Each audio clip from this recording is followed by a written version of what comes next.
Dasturimizni davom ettiramiz. Navbatdagi mehmon bilan sizlarni tanishtirib o'taman. Orziqul Ergash Do'stlik va Mehnat shuhrati ordenlari sohibi, O'zbekiston Yozuvchilar uyushmasi a'zosi, yozuvchi. Ustoz, assalomu alaykum. Assalomu alaykum. Va alaykum assalom. Bayramlar muborak bo'lsin. Rahmat, rahmat. Sizlarga muborak bo'lsin. Qurbon hayiti, Tabrikingiz bo'lsa. ulug' bayram, muqaddas Albatta. ayyom.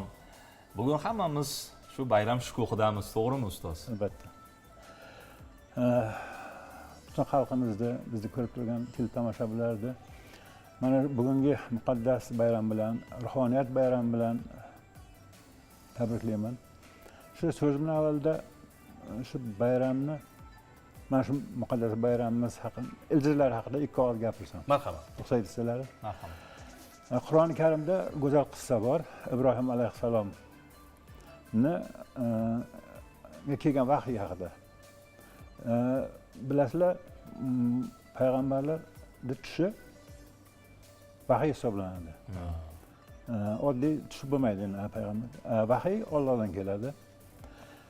Demak, Allohdan shunday buyruq keladiki, o'g'lingni qurbon qilasan.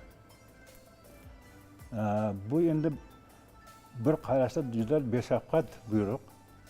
Biz bilamiz, Allohning tabiatida bunaqa beshafqatlik yo'q, bandaga zulm qilmaydi.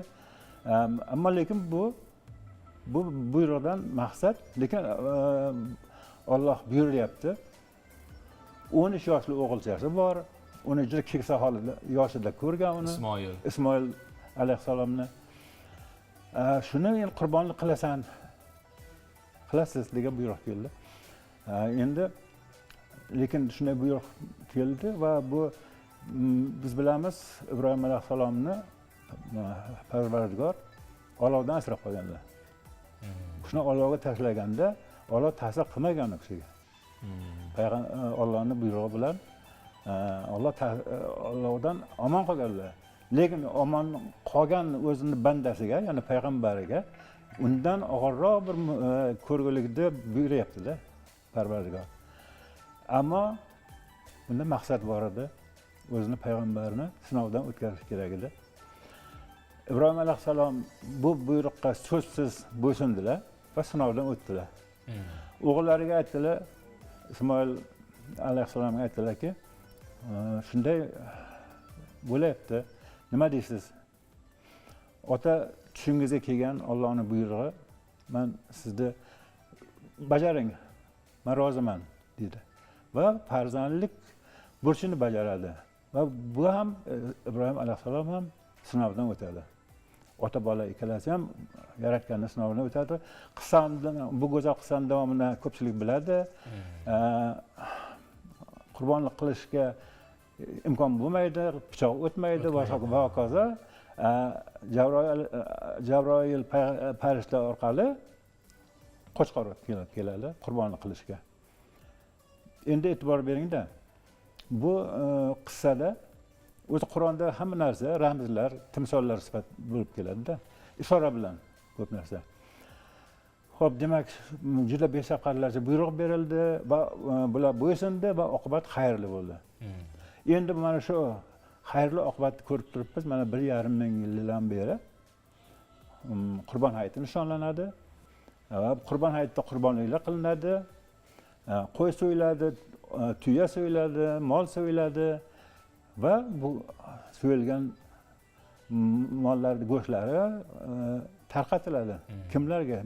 Muhtojlarga, ehtiyojmand kishilarga, beva bechoralarga. Ana qarang, ezgulik. Va endi yana bir ramzlarga e'tibor bersangiz, Ismoil alayhissalom aytdilarki, meni bir odam, keksa odam aldayapti. Sizga qarshi qayrayapti degandan keyin Ibrohim alayhissalom tushunadilarki, bu shayton, unga tosh otgan deydilar. 7 ta tosh otgan deydilar. Va o'zlari ham 7 ta tosh otadilar, shayton yo'qoladi. Endi mana bugun kecha o'tgan kunlari Hijozda, ya'ni hajda yurgan, muqaddas haj safarida yurganlar, haj safarida yurgan 15 mingdan ortiq vatandoshlarimiz Arafatda, Muzdalifada, Minoda, mana shu o'sha voqealar bo'lgan joylarda shu haj arkonlarini bajarish jarayonida shaytonga tosh otdilar. Shunaqa nimalarni bajardilar. Qurbonliklar qildilar. o'sha qurbonlik qilingan qo'ylar go'shtlari o'sha maxsus xolodilnik mashinalarga ortilib butun musulmon davlatlariga umuman ehtiyojmand xalqlarga tarqatiladi. Va endi bu hajda bo'layotgan jarayon bo'lsa, bizda o'zimizda ham yurtimizda ham shu narsalar bo'layapti. Imkoni borlar har yili shunaqa qiladi va qo'ni qo'shniga ehtiyojmand kishilarga tarqatiladi. Yaqinlarga, mahalladoshlarga tarqatiladi. Endi bu yerda boyaga aytganda qissada yana ramz borki, bu Ibrohim alayhissalom bilan Ismoil alayhissalom bir fidokorlik timsoli. Sadoqat timsoli. Yaratganiga, iymon e'tiqodiga, mustahkamligiga. Demak, mana xalqimiz har Qurbon hayitida mana shu rivoyatda eslaydilar. O'zlari yana iymon e'tiqodlari mustahkam bo'ladi. Mana shu bayram xalqimizga muborak bo'lsin. Xonadonlarimizda tinchlik, xotirjamlik bo'lsin, yurtimiz tinch bo'lsin. Mana Qurbon hayiti bayrami munosabati bilan muhtaram prezidentimiz juda ezgu qaror chiqardilar, farmon berdilar. Juda ko'p yosh bolalar tekinga davolanyapti shu kunlarda. Og'ir amaliyotlar o'tkazilyapti, jarrohliklar o'tkazilyapti. Bundan tashqari butun yurtimiz bo'ylab yetim yoshi ulug'lar yo'qlanyapti, ota-onalar yo'qlanyapti, ehtiyojmand oilalardan xabar olinyapti. Demak, bu bayram ezgulik bayrami hammamizga muborak bo'lsin. Xalqimizda iymon e'tiqodi mustahkam va biz hamisha tinchlik sevar xalqmiz. Yurtimizda faqat ezgulik, tinchlik bo'lishini xohlaymiz. Rahmat ustoz, rahmat. Ayni paytda aziz tomoshabinlar, bizda reklamadan so'ng suhbatimizni davom ettiramiz.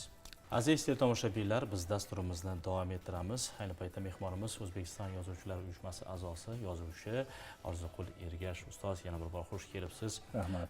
Albatta, har bir insonga qiziq bo'lsa kerak, har bir yozilgan asarni yoki o'sha yozuvchining ilk bor qo'liga olgan qalami qanday boshlangan, qanday bo'lgan?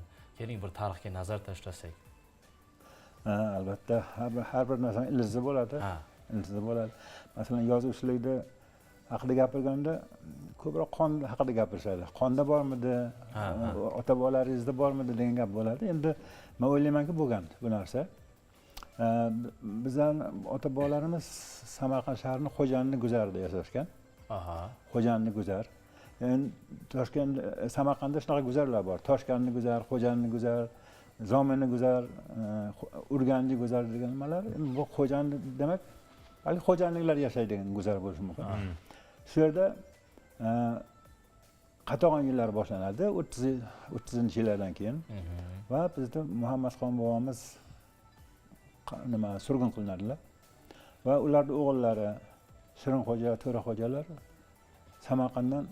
Samarqandga qaytmaydigan qilib qishloqqa chiqarib yuboriladi. Va Oqdaryo va Qoradaryo o'rtasidagi Miyonqol oroliga borib, Darxon degan qishloqda joylashishadi. Buni sababi shu kitobga bo'lgan mehrimi shu? Kitobga bo'lgan mehr endi o'sha paytlarda ma'lum, buni ko'p aytiladi, bu narsalar ziyoli odamlarda qatag'on qilingan. Turli bahonalarda quloq qilingan, boshqa qilingan. Ziyonkor deb hisoblashganda, ziyoli odamlarni ziyonkor hisoblashgan. Qarang. Sovet hukumatiga shu narsa kerak bo'lgan. Bo'ysunuvchi omma odam qolsin, boshqalar aqlli, fikrli odamlar shunaqa qatag'on qilingan. Bular haqida ko'p gapiriladi, kitoblar yozilyapti. Mana endi bundan keyin ochiq oydin bo'lyapti hammasi. Xo'p, keyin qisqasi bizning bobolarimiz va ukalari qishloqda yashay boshlashdi, dehqonchilik qilishadi, boshqa qiladi. Va lekin o'sha odatlarni qo'yishmaydi, ya'ni kitobxonlik odatlarini va bekitsa kitobxonliklar qilinadi. Kitobxonlik uchun qilish uchun poyloqchi qo'yiladi ko'chaga, bir hukumatda odamlardan pana bo'lish uchun, ehtiyot bo'lish uchun va bir uy odam derazalar yopilib, stol, xon taxtalar ustiga kitoblar terilib, buvamizmi yo boshqa bittasimi o'qiladi. Butun yig'ilgan odamlar o'qib beriladi. Va sekin kelib xabar berilsa, kitoblar shuna xon taxtani tagiga tushar ekanda, har xil ziyofat narsalari xon taxta ustiga chiqar ekan. Shunda masalan qishloq sho'rosini vakilimi o'sha paytlarda endi shuna kerak eshikni ochar ekanda bu onamdan eshitganman bu gaplarni bunday ochar ekanda ko'rdiki ziyofat davom etyapti. Buvamga qarab ha eshon odam bo'lib qolibsan deb qaytib ketar ekan. Ko'rdingizmi? Maishatni ustida ko'rib odam bo'lib qolibsan deydi. Agar kitob ustida ko'rganda edi xalq dushmani deylardi, boshqa deylardi. Xuddi shunaqa vaziyatlar bo'lib turgan endi. Endi yaxshi ma'nodagi tark odat amr mahol. Yaxshi, endi kitobxonlik yaxshi, xalqqa bekitsa bo'lsa ham ziyod tarqatilishi yaxshi. Lekin ularni ukalari To'raxo'ja bobomiz akam bu ishni qo'ymayapti, buni oldini olmasam bo'lmaydi deb akalari boshqa bir uzoqroq safarga ketgan paytda kitoblarni bir qopini olib daryoga borib oqizadi, Oqdaryoga. Ikkinchi bir qismini borib qabriston ko'madilar. Keyin kelsalar kitob yo'q. Xuddi farzandidan ajralganday bir ahvol tushib qoladi bobomizda va aka-uka o'rtasida juda qattiq buziladi. Nizo paydo bo'ladi o'rtada, yuz ko'rmas darajada. Va oradan 2 yillar o'tib urush boshlanadi va ukalari frontga olinadi. Mana shu paytdagina ular yarashadi. Qoyil. Qarang, shu qadar kitobni endi farzandida ko'rganda endi o'sha zamonning kishilari, bobomizlar, boshqalar bu voqealarda onamlardan eshitganman. O'sha paytlarda so'pollar ko'p o'qilar ekan. Otang yerdir, sen ham yerdek qiliq qil, yomonlik aylaganga yaxshilik qil. Men birinchi eshitganim, onamdan eshitganim so'pollarda mana shu baytlari, satrlari. Qarang, bu shuni o'zida qanday bir hikmat bor. Sen yerdan tuproqdan yaralgansan. Yerda kamtar bo'lgan va yomonlik qilganga ham yaxshilik qil deyaptilar. Qalam ahli juda ham ta'sirchan bo'ladi-da. Va bu ijod bu ilohiy. Albatta. Ilohiy. Bo'lmasa bu qo'liga qalam olib bir varaq narsa yozishni o'zi bo'lmaydi. Endi ustoz yozganda ham yozishni ham yozishi bor. Yozganda ham o'zini emas, o'zgani dardini, o'zini dardi qilib his qila olish va insonlarni qalbiga yetib boradigan, o'sha insonlarni o'ylantiradigan, insonlarga quvonch baxsh eta oladigan narsalarni qog'ozga tushirish bu iste'dod. Shundoq. Endi mana bu yerda juda ko'p kitoblaringiz turibdi. Bularni yozilish jarayonlari bor, ta'sir jarayonlari, nimadan ta'sirlanib bu Oqdaryo yozildi. Bu yerda hikoyalar bor ekan, roman bor ekan. Shunday, endi bularni har bir asar bir farzandli gap. Keyin bu asarlarning har birining yaralish tarixi bor. Tarixi bor. Bu vaqtda ham bir-ikki nimaga yosh ijodkorlar bilan bo'lgan uchrashuvlarni gapirib bergan edim. Menda shunaqa bir odat bor edi, bu hozir ham bor shekilli. Ta'sirlangan narsam agar hikoya bo'lsa bir o'tirishda yozaman. Bir o'tirishda yozaman. Buni voqealar bitta aytib berishim mumkin. Endi kattaroq asar bo'lsa, uni ham bir kunda tugatishga harakat qilaman. Qaysimonlarki xuddi bir rassomga o'xshab eskiz qilib chiqaman. Va bu endi haligi biolog tilda aytganda skelet paydo qilamiz. Skelet paydo bo'lgandan keyin demak asarni boshdan oyoq tasavvur qilib turibsiz. Voqealar tizimini bir-biriga ulab bo'ldingiz. Boshi bor, oxiri bor, o'rtalari bor. Endi faqat unga jon kiritish kerak. Avval et yopishtirish kerak, rang berish kerak, teri va hokazo. Undan keyin ruh kirish kerak. Ana shu bu o'shanda bu asar paydo bo'ladi. Lekin bugun yozib qo'yib, tashlab qo'yib keyin davom ettirishim qiyin. Boshqalarda qanaqa bilmadim. Kattaroq asarni bir o'tirishda tugatishim kerak. Skeletini, chizmasini, eskizini rassom ham shuna qiladi. Shuna qiladi. Keyin bo'yoq beradi. Shunaqa endi har bir asarda shunaqa bir tarixi bor. Masalan, nimadan ko'proq ta'sirlanasiz? Endi nimadan endi albatta har kimga har xil ta'sir qiladi. Ba'zan birovga baxtsizlik, birovga quvonch, omad ta'sir qiladi. Menga ham har xil vaziyat shu. Ko'pchilik qatori bizga ham tekin kasal bir normal holatda yozib bo'lmaydi-da. Nohaqlikdan asabiylashasizmi? Bo'ladi, ha. Nohaqlikdan albatta. Bu ijodkorga tekkan kasallik. Chunki o'sha nohaqlikka isyon sifatida asar yaratiladi ko'pincha. Endi bitta narsa bir hozir aytib o'tishim kerak. Bir yo'nalish bor menda, moyillik bor qaysi mandaki. Men endi bu sal nimali bo'lib ketadi, men deyaverishi. Qaysi mandaki, men yozgan asarlarimda ko'pchilik ilg'aganim va o'zimga ham aytgan, yorug'lik ko'proq deyishadi. Yorqin ranglar. Ha, bir atoqli yozuvchimiz bor, meni o'g'aynim. Shu bilan hazillashgan bir holatimiz bo'lgan. Falancha aka degan. Ha desam, siz yaxshilikka ishonasiz. Aha. Men ishonmasam nima qilay? Degandek o'zini bu yerda tanqid qilmayapti. Endi o'zini tabiatini shunday kelib chiqadi deyapti. Unda ko'proq asar yozganda hayotning qora tomonlarini olinadi. Men ishonmasam nima qilay deydilar. Men hazillashganmanki, siz achkingizni o'zgartiring deb hazillashgan edim. Lekin uni ayblashim mumkin. Masalan, Dostoyevskiy olaylik. Asar boshdan oyoq har bir asarida rus millatining chirkin hayotini beradi, rus jamiyatini. Bu bilan millatga oyna tutyapti, ko'zga tutyapti. Qusur Va nuqsonlarni shu yo'l bilan davolashga. Lekin ikkinchi boshqa bir yo'l faqat yorug'lik, yaxshilik, yaxshi odamlar haqida aytish, ezgulikni ulug'lash bilan bu bilan ham Oyna tutishi mumkin. oyna tutishi mumkin. Boyagi qora niyatli kishilarga. Va har holda ta'sir qilinadi-da. Hamma voqeaga har xil rakursdan qaraydi-da. Shunday, Albatta. Bitta rivoyat bor. Bir podsho ikkita shoirni chaqiribdi-da. Menga bir baytdan she'r yozib beringlar debdi. Xo'p debdi. Birov aytibdiki, yozibdi, yaxshilik qil, yaxshilikda oqibati yaxshi bo'ladi, va hokazo degan yozibdi. Ikkinchisi aytibdi, yomonlik qilmagan, yomonlikda oqibati yomon degan she'r yozibdi. Va podsho ikkalasidan mamnun bo'libdi, lekin biriga ko'proq pul beribdi, ikkinchisiga ozroq beribdi. Keyin vazir so'rabdi ular ketgandan keyin. Hazrat, nega bunday qildingiz, podsho olam? Ikkovi ham birov yomonlik qilmagan deyapti, birov yaxshilik qilgan deyapti. Mazmun bitta yo'q debdi.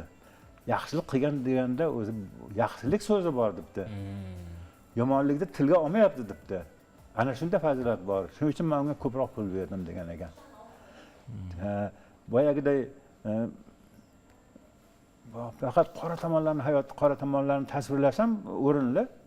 Uni ham ayblab bo'lmaydi, chunki bu ham kerak. O'sha millat yuziga oyna tutish bo'ladi, boshqa bo'ladi. Jarohatni yuzini olib tashlab davolash osonroq. Ya'ni o'sha boya shunga o'xshaydi. Lekin boshqa bir yo'li, endi boya aytganda yaxshilik yo'lini tutish ham mumkin.